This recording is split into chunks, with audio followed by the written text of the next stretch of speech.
Welcome to our daily devotional series, The Daily Herald. I pray that these messages will come to you as an encouragement and a reminder to be heralds of the Lord daily.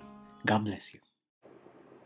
Source of Light, December 28.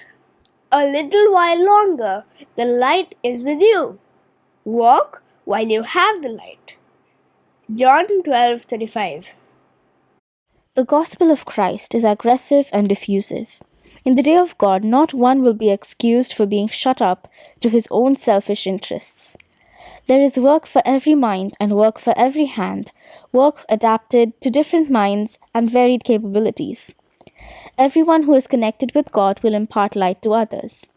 If there are any who have no light to give, it is because they have no connection with the source of light.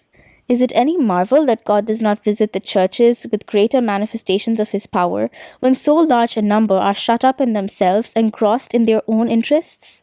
It is thus that their piety becomes weakened, and they grow bigoted and self-caring. But by working for others, they would keep their souls alive. If they would become co-laborers with Jesus, we should see the light in our churches steadily burning brighter and brighter, sending forth its rays to penetrate the darkness beyond our own border.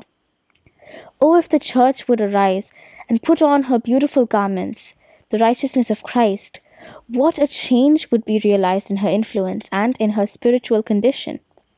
The jealousies and fault-finding, the heart-burnings, the envy and dissensions, the strife and supremacy would cease. A close sympathy with Christ and His mission of love and mercy would bring the workers into sympathy with one another, and there would be no disposition to cherish these evils which, if indulged, are the curse of the church. When giving attention to the work of saving souls, they would be stimulated themselves to greater piety and purity. There would be a unity of purpose, and the salvation of precious souls would be felt of such great importance that all little differences would be completely swallowed up. The Lord holds the church responsible for the souls whom they might save.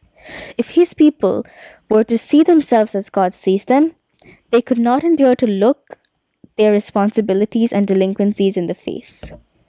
Self-reproach would overwhelm them. If you claim to be the children of God, you are your brother's keeper. God has entrusted you sacred truths.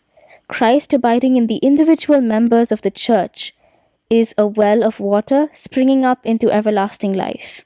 You are guilty before God if you do not make every effort possible to dispense this living water to others. Further reflection. What blessing from God does my church desperately need?